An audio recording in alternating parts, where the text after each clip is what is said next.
Hey, it's us. We're here. Yes. It's your Bad Internet Friends podcast, Hey, episode 14. You visual know, podcast. unfortunately, we had to postpone it one day due to a soccer game. But if we had done it yesterday, it would have been the 14th episode on the 14th day. Oh, Missed opportunity. yes. So I am David of Axe Annex, and this is. Ivan of not Axe Annex. Um, Mm-mm. I am the Nordic Weasel Games guy.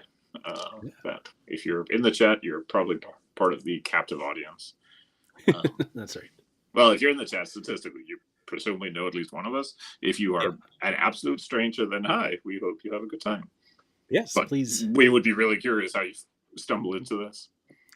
100% curious. Oh yeah, I have renamed the channel from Axe Annex, which was my old project, to the only thing I'm currently doing on the channel, which is Bad Internet Friends Podcast. So Hey, that's what we're called now. that is Though I may commitment. still put up content that is under Axe Annex, I'll just mention it Yeah. as such. It's an, And that's what do they call it? Like an affiliate brand. yeah, that's right. It's just me. Yeah. So, but it's all kind of related anyway. Hmm. Oh, we have a poster. I am no strange, but I am strange. Hmm. Riddles and riddles. Oh, there we go. Stranger. Mystery solved. Riddles in the deck. So today we are coming in to talk about the solo wargaming experience and why it's good, so good. Yes.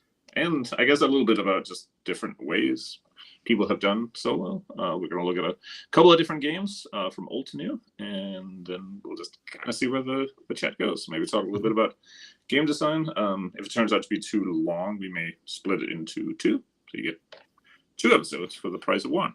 Yeah, game design episodes are always fun. And since you didn't pay anything for it, I guess that's like infinite episodes per dollar. It's more money for less money. Let's see. So what you do is you listen to all the episodes, then you sell them on, and now you have an infinite money machine. Yes, yes. Far more efficient than mining bitcoins or whatever the kids are doing these days. All right, so we said hello to Lon Jennings, and we're going to say hi to Skis. Who is He doesn't definitely a random stranger. We don't know him whatsoever. But could be a friend. Sounds a lot like a friend of the show. Yeah, seems like all right. We'll see. We'll just... I keep being distracted here because the cat is like attacking the curtain, which probably means there's an insect. Lancelot, what are you doing? Well, hopefully it's not a horrifying bug. Yeah, well, either it's really big and gross, in that case I'm okay with him eating it, or it's poisonous, and I don't want him to eat it. Mm-hmm. Or he's just stupid and imagining it. Lancelot, get off of there. Oh my god, cat. But I guess I'll kind of start. This is not going to be like the grand history of solo gaming, because that goes back to like a bunch of like old historical stuff, like those old Grant books and stuff like that. Rather, it is going to be kind of the start of like modern solo gaming. So it's a long time where solo gaming was either not really a thing, or it was just a thing you sort of like made up on your own. Yeah, a lot of people saw it as like two-fisting, right? Like, why do I want to play a solo game? I'm just playing by myself, against myself. Yeah.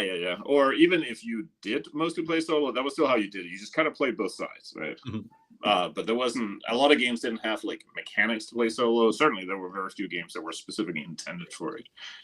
And there's been a couple of different games people have suggested for like where it really starts. But I think for a lot, it really started with 2 Hour Wargames.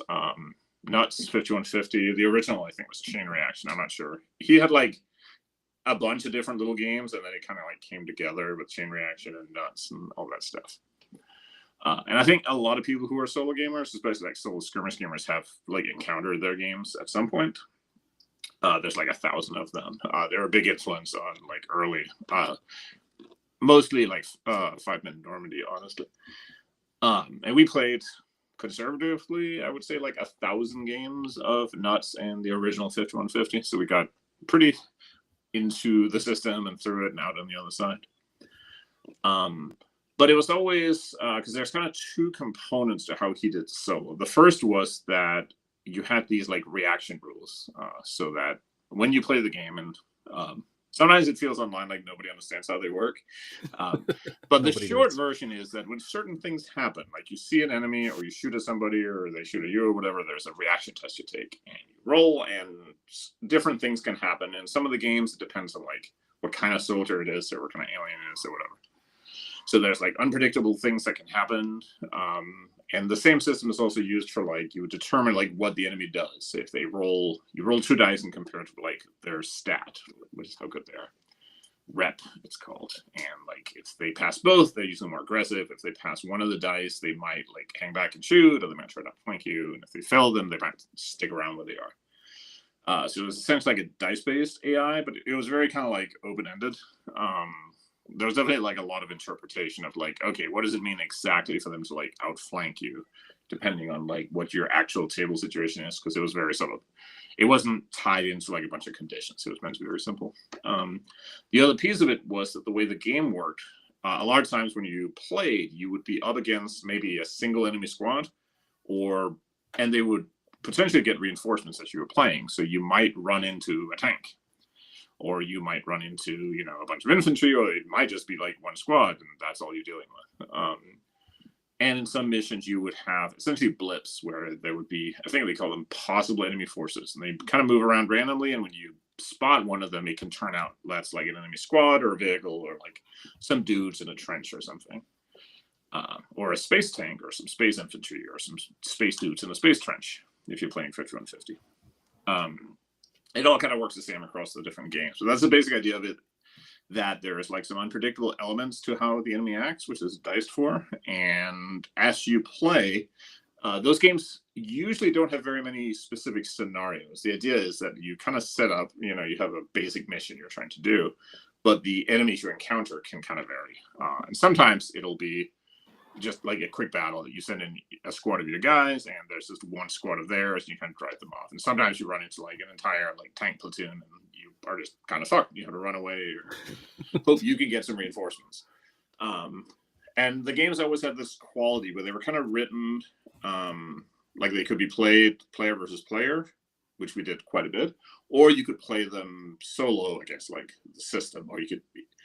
He would always like talk about how you could play together, but it was mostly just like it's the same as like what I used to do, which is just you split the troops between you. So like we're sitting down to play nuts together. It just means I have 5 guys, you have 5 guys, and then we play together. But it was not like specifically a cooperative game beyond that. Now he's done a ton of other stuff, some stuff which is more RPG oriented, some stuff which is very like military. He adopted the rules to like a bunch of stuff. But that was kind of the basics of 2 Hour Wargames. And the chain reaction system. I think that's kind of like where solo gaming in the modern incarnation kind of like spreads out from, because like then it started kind of picking up, and with COVID, obviously like everyone was stuck at home, usually with people who didn't play war games. So you had to. Oh, okay. What has he done? Okay, that is a big bug. We're gonna have a quick break here. Oh snap! Bug break. All right. While Ivan is battling the bug, may he be victorious or forever rest in Valhalla. I will talk about what do we got here? Earth texture. Vejo's earth texture. Terrific stuff. I love it. I like to spread it with a spoon. A spoon like this. Sometimes I'll use like an old like nylon brush to spread it, but I hate it. It's a spoon. The spatula I love. Oh, there he is. He lived. Yes, I trapped it in a plastic container.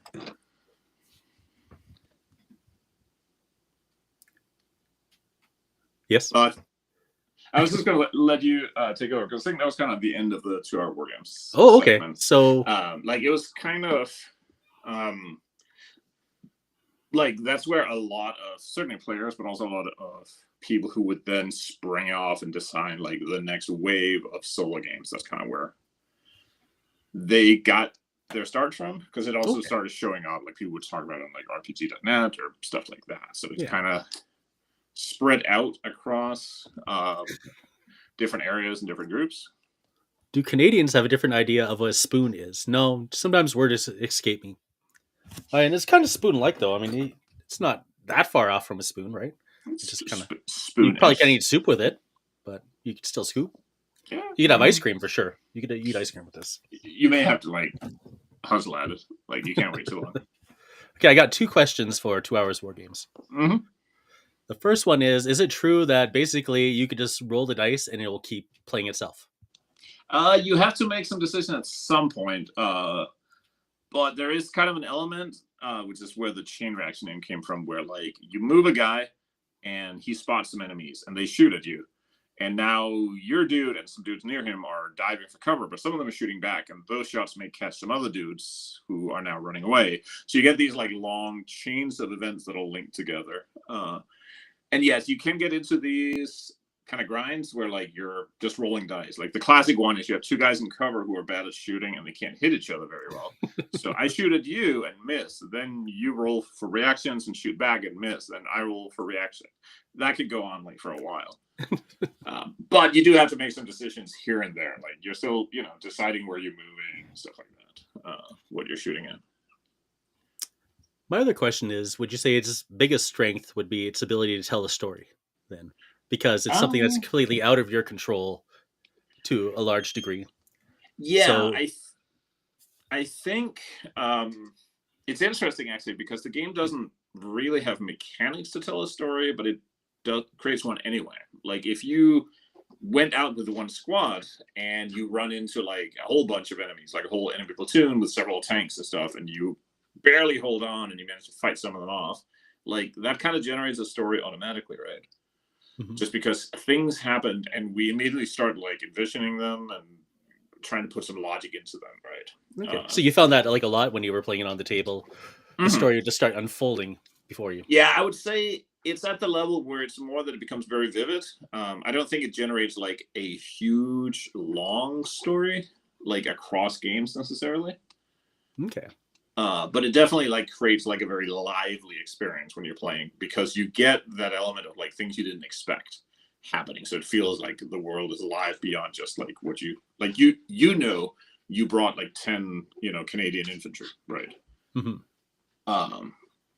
But anything that happens that you didn't select specifically is that kind of generates like some story. But it's definitely more on the end of like being a miniature scene as opposed to trying to be like a role-playing game or stuff. Like later they would kind of dig into that, but that's not like the classic system, I would say. Yeah. Would you say that the 2 biggest strengths for solo wargaming, like a good one, would be either something happening that you don't expect or something that creates a good story, which doesn't necessarily have to be the same thing? I was gonna quibble and say those aren't the same thing, and I think one is probably like a requirement for the game to kind of work. Because if you're playing solo, like the biggest concern is, I'm just making sure the cat doesn't liberate the bug and try to eat him. Well, he looks like I think he's one of those like solitary wasps that are like not dangerous. Oh, okay. A ground bee. Yeah. But I don't necessarily want to find out if that's what he is, because the cat tries to eat him. Yeah. Well, I mean, don't eat a bee, don't eat a wasp, Yeah. Well, we don't have a lot of bees out here. Yeah. Because we have flowers in the yard. All right. So in put a box. The province I live in, there's like 114 different species of bees, apparently. Oh, that's a lot of bees. Yeah. A lot of different bees. Fun bee facts. Yeah. It's one of the many things you learn hanging out here. But yeah, I think having unpredictable elements, because otherwise you're back at the same thing of like two-fisting the game. Like if you played any war game where you just set up the 2 armies, you build the armies yourself, you set them up and you fight and just play both sides. There's unexpected elements in that, like, oh, these guys missed all their attacks or this guy broke or whatever. But that's not really the same, right? Mm-hmm. I think story, there's like story that always happens. This guy like never misses a shot, or this guy won 2 close combats in a row when he shouldn't. And then there's like story as in like, this is the story of my crew of characters and they have a history and they're on a quest. And like, I think that's a different, like there's a different level of story. And I don't think all games generate that or necessarily care to. Yeah. A lot of games are happy just being, it's the same, if you've ever like played Spearhead in your case or Mordheim, Yeah. and like there's just a cool moment, and you like joke about what happened, or you talk about like, oh, that, you know, somebody like gets up and like waves their arms around to reenact it, you know, like that's story, but it's like lower S story as opposed to capital S story, where it's like, you know, you start writing out like a big narrative.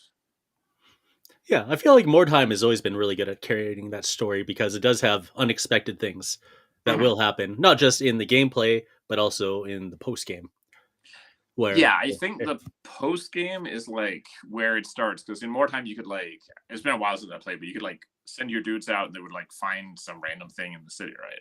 You could, like, you roll at the end to see what kind of exploration dice you get, you know. Yeah. Or if your hero fell in battle, then you roll on the chart to see what happened to them, and sometimes you get sent off to the slave pits to fight, and then maybe they win or maybe they don't. And if they do win, then they come back with all this cool stuff, and you're like, "Wow, that's neat." Yeah, Necromunda had that too, where like you could get one of you captured, and now you had to like play a mission to go like get them back, or you could have like, you know, your dudes could go to like collect money from like the bar that your gang owns, but they might drink it all up or whatever. I've got 2 games of Spearhead under my belt now, and I'd say that nothing interesting ever really happens. I definitely went out there and I definitely fought, and I won once and I lost once, and they both kind of felt the same. So you have had 100% of the Spearhead experiences, though. Yeah, I think so. Oh wait, you haven't had a tie. I don't know if you could like draw. I think you could. Yeah, I think you could. I mean, you could come out even on points, I suppose. Yeah. Well, if I tie and I win and I lose, then I've balanced. I've gained everything I needed from Spearhead, and I can retire. Now, after 2 Hour Wargames kind of came, and it didn't go away. I think he's still around, but he's definitely like scaled down a little bit. I think the guy's like looking to retire out of it. That's when like a bunch of stuff started popping out. Like COVID was kind of where a lot of it exploded, but some things were kind of around before. And I know you have a game on the list that is kind of in that. Right before COVID. Yeah, I was gonna say it's before COVID, but it was like right around that time, and it definitely got a boost from. It was 100% at the right time. Yes.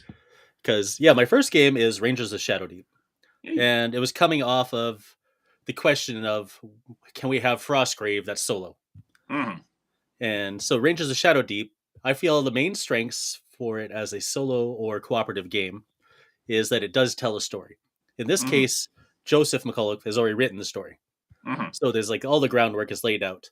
But as you play along, certain events are random and certain events will happen or not happen based on your actions.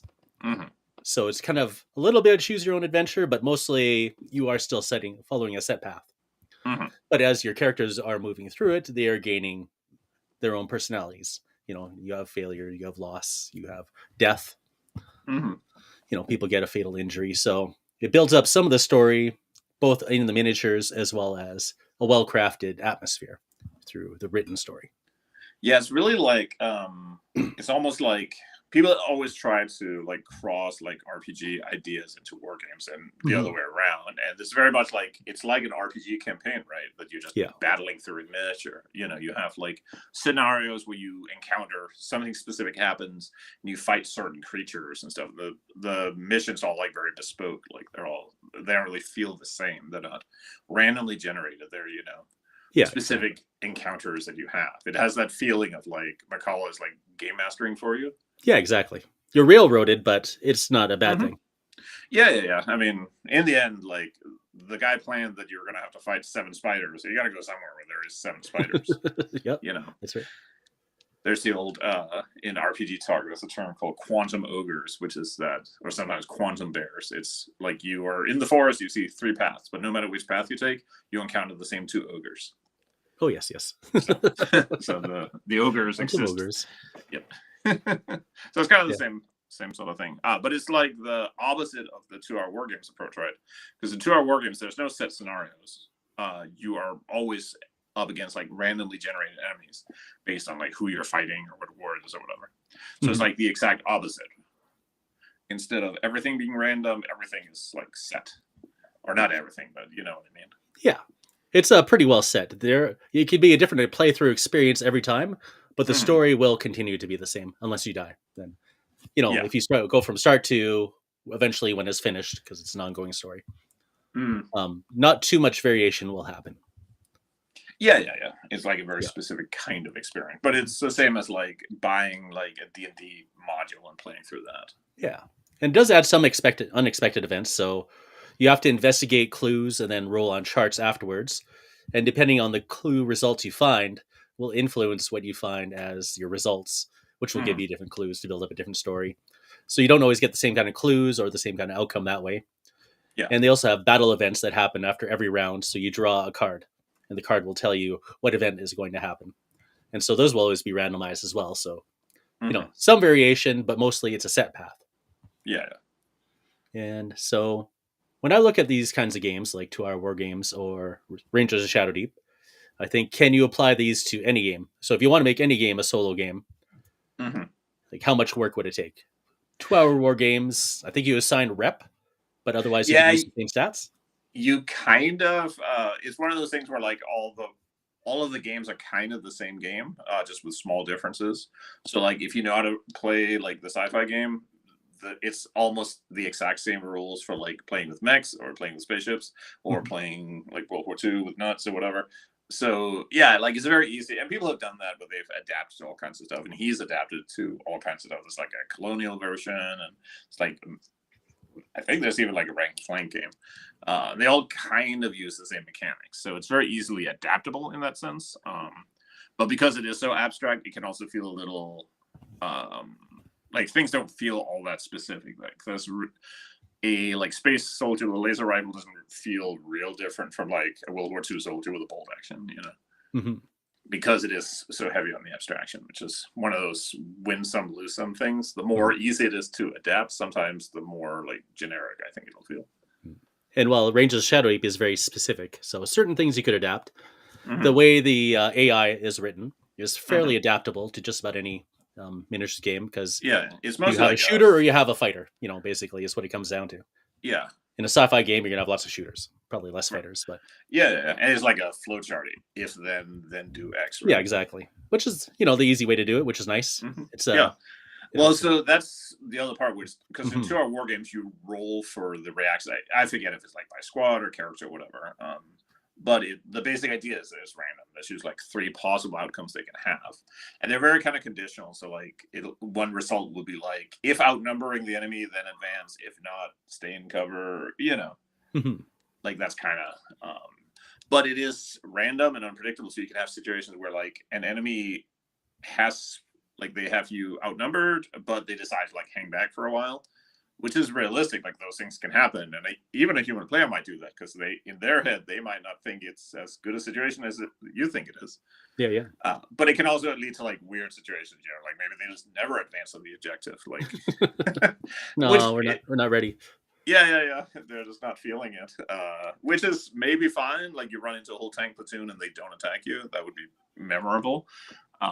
Whereas with the sort of flowchart approach, like you always know they're going to do something, and it's predictable, which means you can kind of anticipate it, but also, it moves quickly because you don't have to roll and check for each thing. You just kind of like if you memorize how the like fighter AI works, then you can go through that like real fast. You know what they're doing.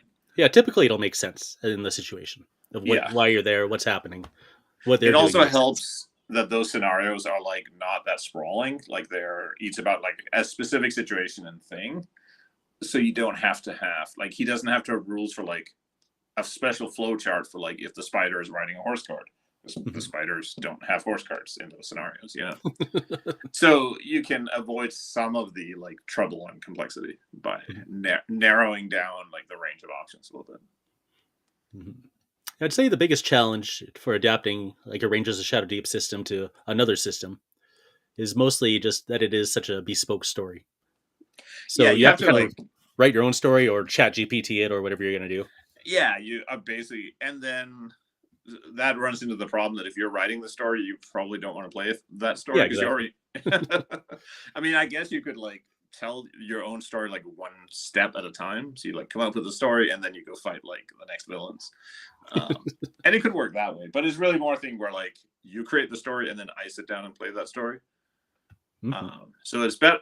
I think it's more easily adapted if you are creating a game or a scenario or a story. Like there's nothing I don't think there's a license for it.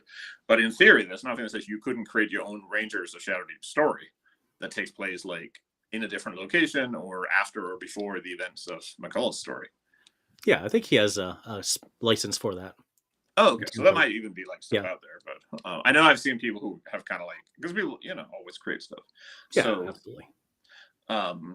But creating a completely different thing, again, yeah, you have to like create your own, it's very like bespoke experience. Mm-hmm. The next game I wanted to talk about was Battletech Aces. Now, Battletech Aces, neither played nor read. I've just seen like posts about it.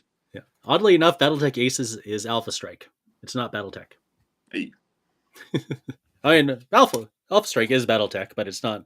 Battletech Aces is kind of a weird name. I don't know why they didn't say it's Alpha Strike Aces. Mm-hmm. Probably just marketing. Yeah, kind of a strange name, but it follows the regular movement phase or the gameplay phase of Alpha Strike, where you roll off to see who is, has initiative, basically. I can't remember what they use as the term, but if you win, you could choose to have them move first, then you move, then you get to shoot, and then they shoot. So I think that in itself kind of lends to a nice solo experience, because one person has a clear advantage, one person has a clear disadvantage. Right. And their decision tree is very interesting. They use cards. So each mech is assigned a role on the master unit list. So if it's a striker, then it draws from the striker deck. And so you assign the cards off the top of the pile to each of the mechs that you have. This one's a brawler. And then they have a number on them. And the numbers will decide or say who's going to go first and second. So this one's 781, they're going second. 195 is going first. And then they go into like a complex movement tree. I don't know if you can read that. It's like in a shiny sleeve. Yeah. People who are not watching on their phone can probably read it just fine. Yeah. So it's going to give you the move phase first and then the combat phase. And typically they have 4 or 5 options of what kind of movement they're going to do based on which one makes sense. So if they're going first, say this brawler is going to jump 16 inches to the nearest enemy and no enemies in line of sight or wood/cover from most enemies. So it gives them, that's what this unit wants to do. It wants to jump towards the nearest enemy as long as there's no enemies in line of sight. And it wants to get into woods or cover from the most enemies. Right. And then in combat phase, it'll say, what its priority target is. So it'll say the closest range, can destroy, no cover, target modifier number, and then nearest. So it'll go through like each one. Which one is the best for that target? So it takes away a lot of the decision making you have to do on the decision. Yeah. So in like a decision tree AI, where it tells you, the brawler wants to go move towards either the closest enemy and fight them, or they want to go to the objective. Usually like that's the standard AI. Instead, this one will assign different AIs to each unit, but it's all in the back of the card, so you can just read it. Yeah. So it kind of gives you the like illusion that they have like different pilots who might approach things in a different way or might have a different approach to things. Yeah, and they're not necessarily making the same decisions all the time, so it can add kind of unexpected elements. When we were playing against some battle pods, we were playing some mechs against battle pods, and the battle pods had a very long jump. So when the cards told them to jump, they could jump just about anywhere. And sometimes they would jump like behind us and then start shooting. So it was like an unexpected thing. You wouldn't have expected them just to go behind you. It's like and the authentic Macross experience, isn't it? Yeah, exactly. So in that aspect, I think it made a really cool kind of unpredictable enemy. And that one also would be, I think, a nightmare to set up on your own. Yeah, you kind of have to, because the cards are like very specific. It sounds like to Battletech. If you don't have units that move and operate and fight like Battletech units, you're going to run it. And creating like an entire card deck is a lot of work. But the cool thing would be that if you did something like that, even if you make them simpler, you say this, maybe only like 3 options because you're just doing like fantasy guys. Okay. Yeah. But you could then add new cards in whenever you want. Like if you come up with a new card, or you could add cards for specific. So maybe you have like instead of being mech types, maybe they're like orc cards. So the orcs are more likely to like come at you, whereas the elves are more likely to like sneak around. Maybe the goblins have options where they try to like summon more goblins or something. So you could, but it would be like a bunch of work. I guess you could just get like index cards and put them in like cut them in, put them in sleeves or something. Yeah, you could do that. You know, depending how. I mean, a lot of these things can also be like slimmed down and made simpler. You know. Mm-hmm. Or you could even have like, this is probably too much work, but you could have like a random roll. So you have like a 1d6 roll on the card. So on this particular type of enemy, he will now like be really aggressive on like a roll of 1 or 2, and he'll be like moderately aggressive on a 4 or 5, and on 6 he will try to like do something different. Yeah. You know, go to college and get a job. Right, his mom. Yeah, you know, it was even orcs have mothers, I think. Yeah, exactly. So, but yeah, so that's like a whole different approach.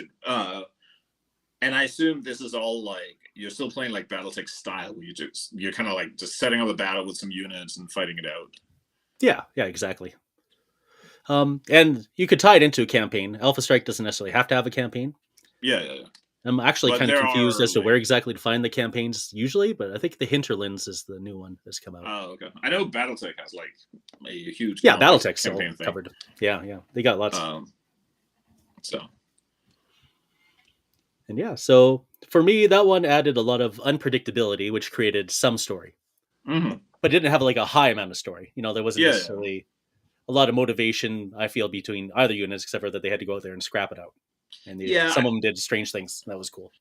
I think that's always been an element, especially with Battletech, that like you're supposed to kind of like know all the like units and stuff and what armies they're from and what worlds they're from, and then you create pilots and you like you're supposed to kind of have all of that so you can like build part of the story that way. Because I have a friend who's like really into Battletech, and they know like all of the different like planets and armies and mercenary units and which specific mechs they use at which time and why they don't use the other mechs anymore because something happened. And you know, exactly.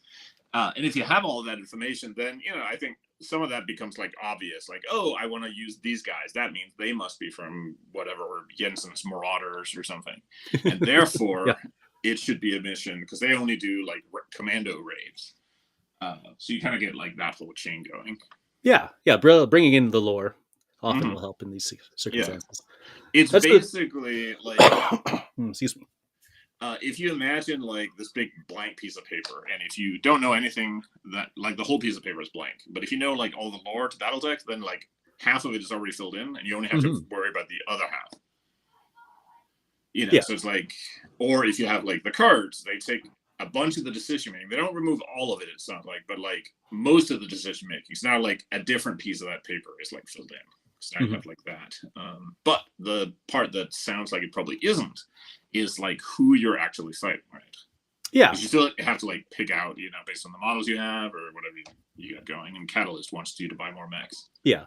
So they don't have a consolidated solo system at the moment, at least, because this was just the beta that they produced with the previous Kickstarter. I know they have a new box coming out, Scouring Sands. It's going to be Jade Falcon focused. So I assume it's going to have the campaign baked in and more storytelling as you go along, which is pretty exciting. Because lore on Battletech, I think, is pretty sweet. Most of my collecting Battletech just involves buying the mech packs. Then I go onto Sarna.net and I read where this mech could possibly go into. And I'll create a little list. I'm like, okay, I'll come back to you, mechs. You're going in the pile. And eventually I'll build one of these forces and I'll look through and I'm like, okay, we'll take this one, this one, and this one. Throw it in there. And make sure you have the exact variant, because if the head-mounted laser is pointing to the other side, then it's actually a completely different machine. That's right. So, all right. Yeah, so that's Battletech Aces for Alpha Strike. It's really the lack of consequences at the end, I think, that bring it down as a solo experience. Because, I don't care if these guys live or die, I guess, in the end, because it doesn't matter. You just clean up the table afterwards. So, but maybe that comes someday. And certainly, if you were somehow hacking this to work with like full Battletech, there's like entirely too much of that stuff. Oh, yes, You can figure out like the salvage value of like the broken off arms and all that stuff. Yeah. I'm going to pull up my notes, because the third game I want to talk about is the new hotness, Guards of Traitor's Toll. Yeah, it's been all over the interwebs, and it looks like a really interesting idea. It's also just a fun idea because you're basically playing like the city guard, which is like in any game where there's city guards, you always like beat up on them, or they're there to like beat up on you as the adventurer if you do some crime. So it's like turning it upside down and saying, okay, like you get to play as these like poor assholes who have to keep everyone in line, like a belligerent fantasy city. But I think it's even better than that because it gives you a reason to have civilians. Mm-hmm. There's almost never a reason to have civilians in a game. They could be an objective, or they could be the things you have to save or murder, I guess, if you're playing that kind of game. Or they just like get in the way. Yeah, exactly. But these are an integral part of the game. If you don't have these civilians, then there's no point to even playing the game. Mm-hmm. So I think that's pretty phenomenal. Mm-hmm. I've never played it. I've just been listening to people playing it. And the things that interested me most were kind of the activation system, I think, is what really gets my brain juices going when I'm driving to work, listening to the podcast. It's you have a big bucket of tokens. And in that bucket, there's going to be guard actions, suspect actions, plot, and time. So when you draw the guard actions, that's when you're allowed to start trying to get your guards to do what they need to do. When you get the suspect actions, I think it sounds like you have to like roll on a chart, or maybe there's a card that you draw, and it's going to give you a description. And it sounds like, okay, you need someone who has something to do with food. Mm-hmm. And they're a suspect for this reason. So then you look at all the civilians, and you see like a lady who's holding a fish. Like, okay, she's the suspect. We think that she is doing this thing. Yeah. So you have to go over there and do some guard actions against her. Right. Yeah. Then the plot tokens will add a random battle event, basically, in most war games. In this case, it's mostly civilians getting all uppity on something, or maybe a fire breaks out. Some sort of like kind of city related event is going to happen. Mm-hmm. And then your time tokens, you have 3. And when you pull the 3rd time token, it's over. So that's your turn. Ooh, so you never know, how much time you have to all these, to work through all these actions. And you're battling against not just time, but dissent. Mm-hmm. Dissidents. Yeah, dissidents. And the higher the distance goes, the closer you are to failing the mission. You can balance it out by getting coins. So, being rewarded or rolling certain dice can give you coins to help you balance out against that dissidence. So it adds like a lot of moving parts all at once. Yeah. And when I first read it, I thought it sounded way too complicated. I'm like, I don't think this would be a particularly great game. There's like way too much going on. But as I listen to people playing it, like the hobby homies, everything just kind of clicks into place. And I think this would be a very easy system to implement into a lot of games. Because it's a simple concept overall. You're just drawing shits to see what happens. Yeah, and you can mess with... That's one of the things... I usually call that a lever when you're designing things. Anything you can like then assign things to. Because if you have time tokens in your bag, now you can modify like how many of them are in the bag. You can modify if any of them gets added or removed, or if things happen on a certain number of tokens, time tokens, or like you just have like so many things you can like glue on to that when you're making a scenario. Mm-hmm. Yeah, what was he saying? It feels like a board game. Oh no, sorry, it doesn't feel. It sounds like a board game when I listen to it, but an interesting board game because you have lots of terrain and miniatures. Unlike regular board games, who are boring and lame. Yeah, you just sit around a table and do whatever. Nobody has time for that. I'll just say hi to Mini Warmutt. Hey. No problems being late. Yeah. Everyone is late to something. Yeah, they're going to make one, which I think is a chit-based system. Oh. But maybe not. Maybe they're going to make a civilian. Maybe they're going to make a pie. I don't know. Maybe they're going to make a game where you play as the food that the old lady was carrying around. That's right. So, very small decision space, but interesting nonetheless. And the starter box is a phenomenal value. Yeah, I was seeing... at first, I got... Because you always see when there's like a game that comes out with a bunch of miniatures, you get the assumption, or you wonder how many people are kickstarting just to get the miniatures. Yeah. And I thought it was like that at first, but then I started hearing a little bit more about it. And like, oh, okay, this is actually like both really creative and like fun, but also, like an actual interesting game there. Mm-hmm. So The only thing I would say doesn't really tickle my fancy as much is the bespoke dice, mhm. because I mean I Yeah, understand it's an integral part of the system. You you can't just make your guards do things. You have to roll the dice, and based on what the dice say is what you're allowed to do with those guards. And maybe they're not even going to do the right thing. yeah. So Yeah, you're kind of managing like a squad of idiots. yeah, exactly. um, Grimdark is the pie. Yeah, perfect. Grimdark pie sounds not so tasty Yeah, that to might be me. full of like goblin bits or something. It's That's the Brussels sprout pie of yeah. It's Grimdark. the other green meat. Yeah, the green meat. All right. Well, that I think wraps up what I had to say about Yeah. Well, solo that's gaming. kind Just of the like systems that seem cool. yeah. This isn't really intended as like a comprehensive. We'll be here fucking all night. Oh yeah. More just like a slice of like different ways people have kind of done this and like done it over time and different approaches to things. Um, But it's kind of interesting because one of the things I'd written down on my little snippet here to talk about solo design is the approach of the AI is like one of the first things you kind of have to figure out. Like, how does the enemy decide what to do? And I always kind of suspect that like probably a third of the players just ignore that anyway, and they just like do whatever. They basically two-fisted and do whatever. Like when I did like parsecs and leaks, it's kind of a flowchart, I guess. Where it's more like, okay, if an enemy is like this, then in certain situations they should do something like this. So, like, if they are aggressive, they will advance on you and try to stick to cover. Um, and there's kind of like, it's like a sliding scale when you do that, of like, on one end, you can be very like, if they are within 12 inches and line of sight of enemies, but more than 6 inches from cover, unless facing enemies with laser, like you can put as many conditions on it as you want. And on the other end, it's like very simple, like they will advance in cover and try to get a good shot. And then the player is kind of left to like interpret what that means for the specific situation. Mm-hmm. Which is funny because that's the thing that people like sometimes feel like very strongly about. Like some people very much want the game to like make all the decisions, and some people are fine like interjecting like their own interpretation or their own like what does that mean in the given situation. Like you'll sometimes see posts from people who like are very proud of the fact that they don't let the take stupid moves for the AI or something. And some people prefer like being able to outwit the system like it's a computer game or something. So it's not really like a right or wrong answer.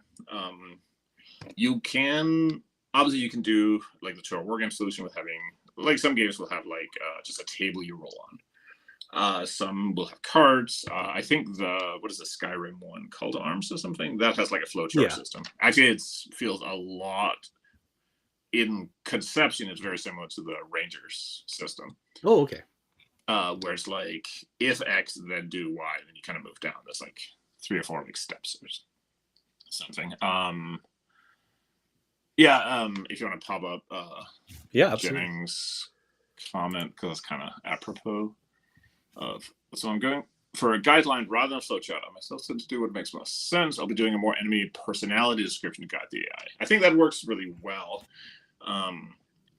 because I think it also allows players to like inject a little bit of interpretation in it. Like if they are playing and they will have an idea of what it means for an enemy to be aggressive in like a specific situation or playing tactically or defensively or something. There's also, of course, there's like a complexity to it because you could have a game where like if it's a World War II game, then all the dudes with the rifles have a different AI and the guy with the machine gun and the guy with the pistol. You can like make that as complicated as you want, but I think for a lot of people, if there's more than just like one sheet of paper or like a couple of cards, it starts getting like out of hand. Trying to handle all of that stuff. It's also you start kind of realizing there's like a limit to how many things you can account for. Because like let's say like you have your flowchart and your infantry is supposed to advance towards the next position and cover towards the objective, but if there is a huge space tank like watching them, maybe they should be responding differently. But like you can go mad trying to account for like every possible, One thing I did in a couple of older games was put in basically you sort of whenever you're making a risky move, you can sort of assign like how willing is the enemy to take risks, and you just roll a d6. So if they're like orcs or something, maybe it's a 5, and any roll of 1 to 5, they will take the risky option. But on a 6, they will actually like do the cautious one. Then maybe elves, it's a 2, so they're more likely to pick cautious option. Like you can have a couple of like sort of simple mechanics like that to like let the player decide. And in the end, you could probably just like roll like odds and evens, you know. But there's also like all, you know, because when you move, like if you take like one squad of dudes, you're moving them, you're gonna be making like 1,000 little decisions. Like, do I put this guy like on this side of the rock or on the other side of the rock a little bit? And then do I put the next guy like real close to him or a little further away? Do I, you know? So at some point, like as a player, you're gonna have to make those decisions anyway. You know, we can't do a flowchart for like how to position each of like 40 orcs in your army. Oh Jesus! Yeah, it'll just get mad. Like you will fall asleep reading the flowchart. You won't even get to fall asleep reading the rules. Yeah, half a game. Which kind of leads into this is a mantra that I have repeated often, and some people don't really like. But it is that a solo game, in my humble opinion, should be like 10% simpler than if you were writing it to be played with somebody. Because if you're playing it solo, you are going to have to manage all of it on your own. So if like there's 7 steps to close combat and it's easy to miss one of them, guess what? Your player will probably miss one of them. If there's a bunch of different actions to take, again, not only do you have to figure out how the AI handles those actions, but you also have to, as a player, just remember they exist at all. So in general, and I think I've said it before, but like I get really discouraged if I am playing a game solo and I realize like I screwed up the rules. That really, really bugs me. So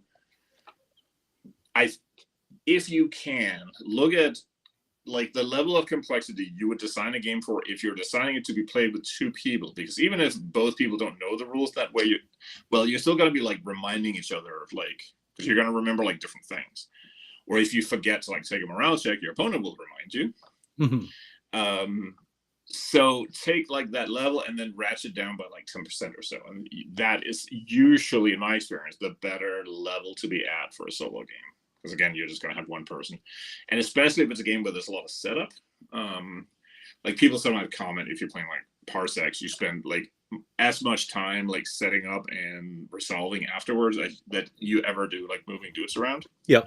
So, which is intentional, but if that's the case, again, like the rules have to be kind of on the simpler side, because you're going to be spending a lot of time doing other stuff as well, and pawing through the book and stuff. So keep it kind of simple. The third point is kind of back to what you're saying about story. And I found like the simplest trick, I think I've mentioned it before when we've talked, but it's hooks.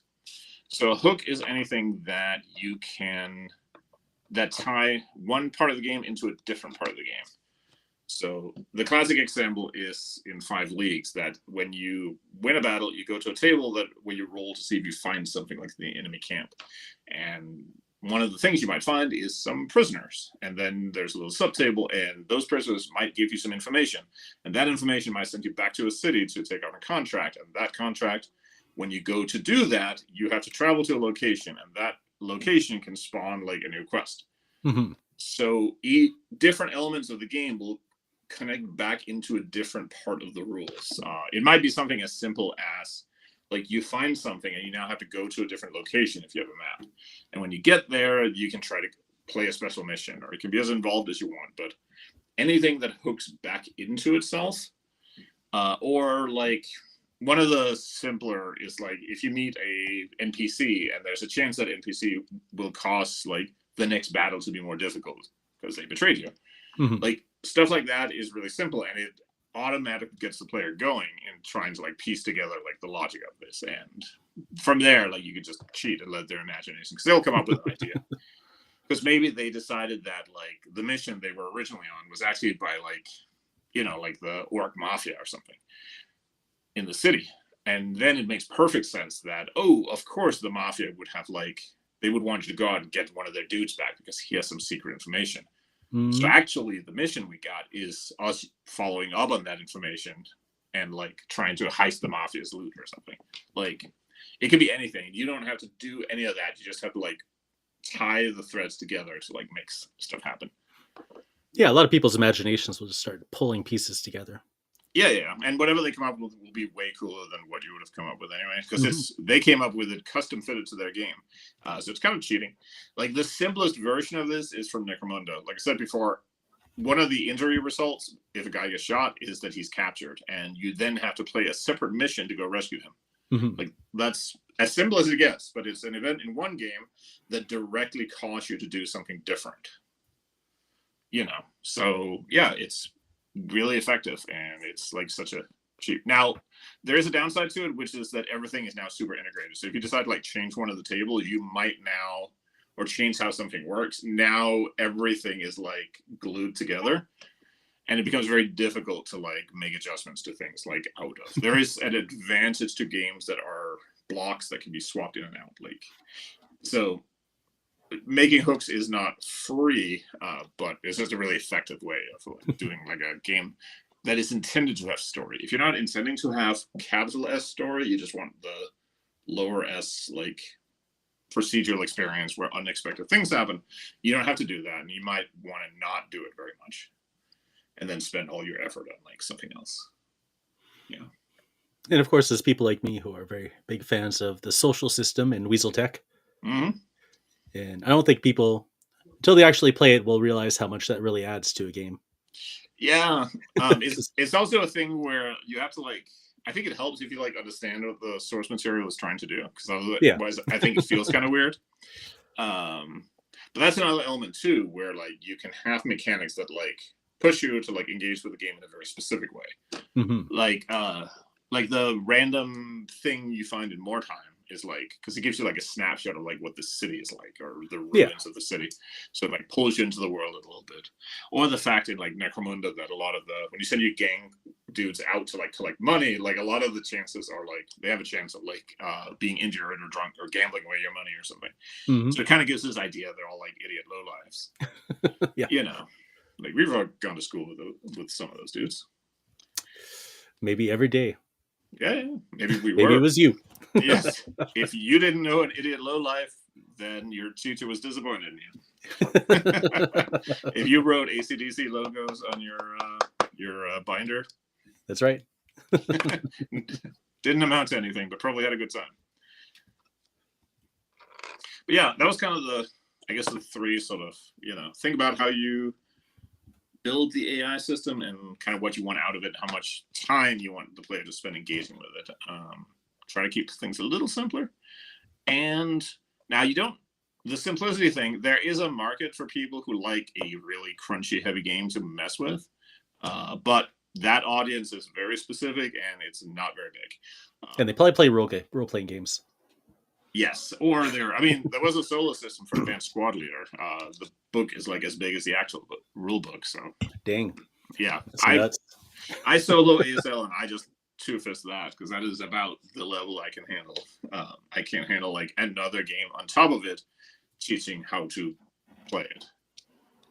But yeah, so consider simplifying a little bit, and if you want a story to be generated by the game as opposed to just vibes, then consider hooking mechanics back into each other. If you prefer just having vibes, or maybe it's just more focused on the like individual battles, then probably don't do that and just kind of focus on having maybe more unpredictable things in the mission. You can find, as your squad is going through Vietnam, they find like a the corpse of an officer with like an important map or something. Like you can still have interesting, cool things happen, but then you probably want to have that happen like during the mission instead. Mm-hmm. And have a lot of things going on that can make them not happen, such as like that shit system of guards, traitor toll, or battle events in general. Yeah, anything unpredictability is like a really big thing for solo gaming, and I think you have to be careful because there is an element to like having too many random things where it feels like you don't get to play. But in general, I think most solo gamers enjoy having like random events. That's like you almost always will benefit from throwing in an extra event table somewhere. Mm-hmm. Especially if you can because you can parcel out a little bit. So you might have like one during battles and you have one table before and one after or something like that. And you can have like it's okay in a solo game. Minimud is mentioning like the dice were mean to him, Yeah. and sometimes like in a solo game, it can be totally okay to lose and get your ass kicked because something unexpected happens. Like you don't necessarily want to have all the time, but sometimes it's fun because it. I think everyone has had that experience when you're playing a role-playing game and you realize that the GM kind of just wants you to win because they just want these characters to go on and tell their story. And there's a different feeling to like a story that you truly don't know how it's going to end because 200 gene stealers might show up and eat everybody. You know. So there's definitely like a value to that. Again, it depends on like what you're trying to. Some solo games are very much about trying to win, and some solo games are more like they just assume you'll keep playing. You know? Like Parsecs, it's pretty hard to like bomb out so badly that your campaign is dead. You're just kind of meant to keep going. Yeah, I don't think I've actually heard of anyone happening. No, I've seen people like story points help. Yeah. Like sometimes people will get their ass kicked and they'll just decide like, oh, okay, that must have meant they all got like eaten by bugs or something. But yeah, by the rules, it's pretty hard to make it happen.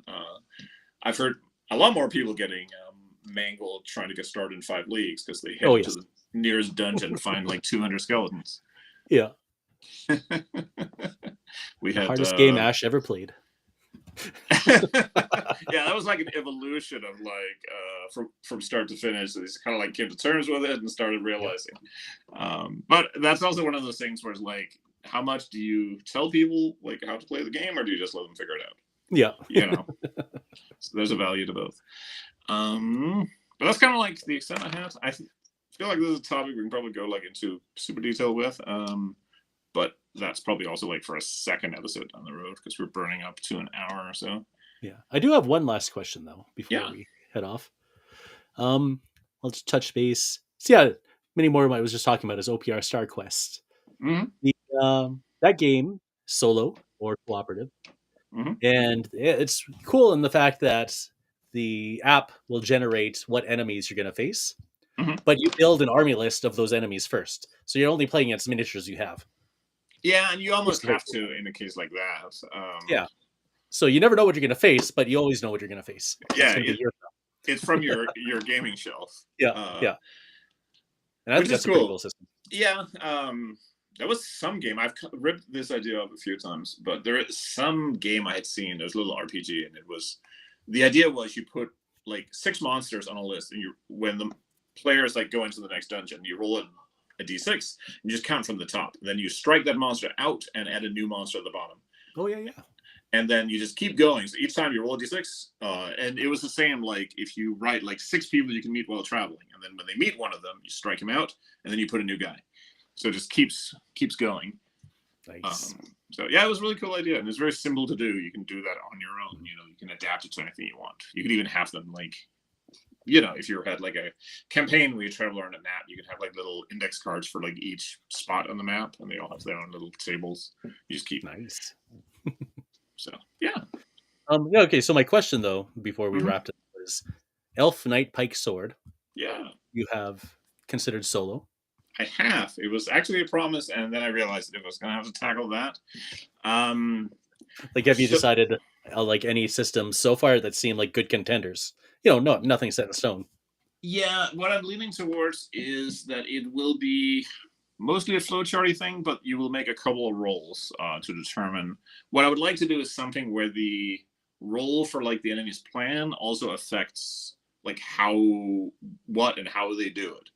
So like there is a possibility that this is again like ideally like, but it would be cool if they're going to try to like advance to hold the middle of the field, but then that means there's a chance now each turn, and it increases that there will be more troops arriving on the flanks. So that's the point of them doing that. Or they will hang back and hold the line, and that means that their missile troops get more ammo or something like that. So like the way they approach the battle will also affect like how they do. But the problem is that it has to scale from like 5 guys to like however 40, and not all having like, you know, a dragon show as reinforcements is cooler if you have like a lot of troops to fight the dragon with. So it's possibly maybe a little simpler than that. We'll see. I also have some ideas for like game mastered mode that I'm really excited about. But but that's the opposite of solo. Although it could be played with one player and a game master, or you could game master for yourself, I suppose. I used to do that when I was a kid. If my friends weren't home and I wanted to play RPGs, I would just like roll some characters and then I would like have them fight in a dungeon or something. Nice. So, yeah. I remember I had a D&D book that had like a solo adventure built into it. Yeah, that was like you start off as a prisoner, then you had to go through like the hallways and you could meet people and they'd come with you. Yeah. It was kind I of was like that when I was a kid. Yeah. It was kind of like one of those like fighting fantasy in those. Yeah, this one is actually I remember it had miniatures and it had like a little red booklets that you put stuff into. It was a long time ago and I had to hide it and I don't really remember what it was anymore. It's a terrible fate. Yeah. Mini warm-ups asked, will this only be in PDF? I would like to get it done up to do print on demand. The problem is I want to make sure that there is not a pile of errors that are like lurking out there. Also, there's some questions right now about because Drive-Thru have talked about like having to increase the prices for print on demand quite a bit because of paper prices. That's right. You want our paper, huh? Yeah. You're gonna pay. We can have it print. I have some like old index cards. We can like send them and they can print the book in like pocket format. Yeah. This will be the recession size Wargaming book. So it's a question of, because there's like the way it works with the print on demand is that you pay like per copy, and it's a lot more than you would pay for like a real print. Because you're only printing them on demand instead of printing like 1,000. So the margin is like razor thin on that. So I need to find out if like, because I'd like to like at least like earn $1 off it, you know.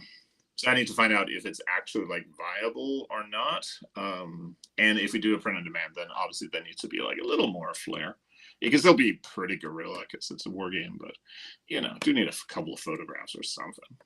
Yeah, sexy it up a little. I mean, it does have elf on the name, so it has to be, you know. Yeah, we have to have some big titty elves in there. Yeah.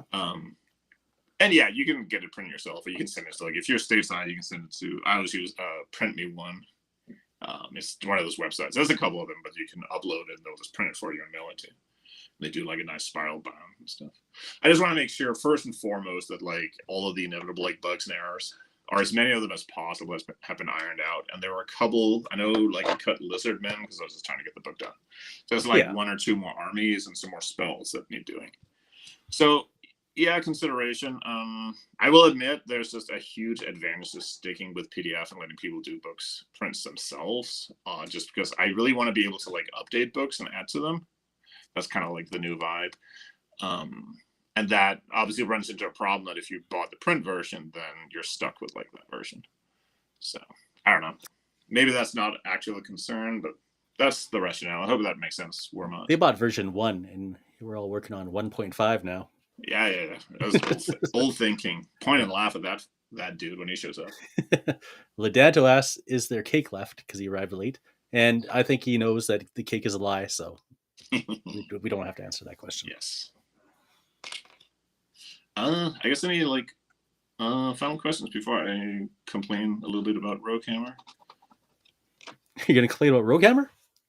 I'm mostly just gonna bemoan my fate because I spent like 2 days doing literally nothing from I got out of bed until I got done, just like pouring through old 40k army lists and books and creating unit stats. And after a while, it just starts becoming, because there's so many like units that are like close combat dudes with pistols, so you have to like make sure that the stats are not exactly identical or create a new ability for some of them, and it gets a lot, and you have to. So I'm going slightly mad doing it. The good news is that the amount of army stuff in there is going to be absolutely bananas, because it is going to try and capture. The goal was to capture every army list thing that was in either Rogue Trader, 2nd edition, a couple of selected from 3rd edition, plus a few things of my own, like the hired guns list and the rebels and dissidents list, including some things that like existed but like didn't ever go anywhere. So there'll be a separate like orc renegade list, freebooter list. So it'll be a lot. Plus, there will be some expanded armies that will definitely not feature like popular sci-fi stuff, but I need to make sure that there's enough units to make something out of them. So I have some ideas. But it would be cool to have like I'm not saying that you could have like the Doctor and Darth Vader like fighting the Tyranids, but you know, if that was a thing, that would be kind of cool. Could happen. Yeah. Or The there was a question on the Hobby Homies Patreon that was, what is your absolute most favorite faction, like ever? In any game? Any game ever. Okay. I assume this means like a tabletop game then. Well, yeah, I think. Okay. I'm going to be really boring and say that it is, if it is a faction just in its like whole conception, it was, for anyone who's played Warzone or Mutant Chronicles, it was Bauhaus, which were like the Germans. Otherwise, it's just Imperial Guard in 40k. I always vote for the regular humans with the big artillery. Okay. When you see the Imperial Guard in your head, are you seeing like any specific kinds, or is it just the Imperial Guard? Like the guys, they got hats on? Nope. It is very specific. Okay. It is the original metal Acadian shock troops from second edition with the red helmet, or they had red helmets and like the red lasguns. Okay. And like they had kind of like spotted camouflage. Those original metal models. That and the original metal Catachan before the really shitty plastics. Oh, yes. Those two. Now, there's lots of other really great, like the Valhounds, the Steel Legions. There's been lots of great Imperial Guard minis. Like almost every Guard mini has been great. But like the platonic ideal of the Imperial Guard to me is that metal. And it is both because they were really good. Okay. But it is also because the first White Dwarf I ever read was 182, where that box came out and had the rules for them. And I read it before knowing what Warhammer really was. And I was like, these guys must be the coolest dudes in the world. Nice. So yes, metal Acadian shock troops with the red helmets and red lasers. That is the shit. that is my voice. Beyond that, basically, I always go for like the grunts. So anything that comes close to that, or unless it's a fantasy thing, that if it's a role playing game, I just play like the closest thing to a fighter with a sword and board. Oh yeah. That the game will let me. But no, for factions, it's the Imperial Guard. Nice. So Warmut says, cool, you have Slammer available. Yes, I was really excited about that. We are working on some ideas to like probably touch up the original rules a little and then figure out what a true second edition might look like. But I was really excited about just like getting it back out there and making it available to people. The website had essentially like disintegrated into... It was one of those things where I think the service that it was originally hosted on had like technically stopped working, but the server was still running somewhere. And then one day it was just gone. So yeah, we are talking about like tidying it up, slimming down like some of the modifiers and just making things a little more distinct and a little cooler. And then see what like a real second edition could look like. Nice. So, but yeah, that's totally a thing. Yeah, that's about like all I got. I guess any final questions from the folks in the chat? All like 5 of you. Yeah, takes about 7 seconds roughly to catch up. Yeah. Oh, you're up to 670 subscribers. Look at you go.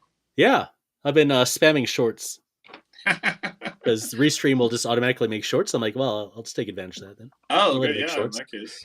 And then I learned how to edit it so that you're not tiny Ivan. I can make you into regular size Ivan. Yeah. And then I switched it so that you're on top and I'm on bottom because my camera has me looking up a little bit and you're always looking down a little bit. So it kind of like ties together nicely. Yeah, now it looks like it's intentional. That's great. Yeah. So slowly the shorts are getting better looking at least. Yeah. I noticed that in the shorts, because it's cut down to only 10 seconds, I only say the word like 200 times. So that's that also feels better. I have never lived in California, but I think I was just like meant to be a California Valley girl. That's just that's right.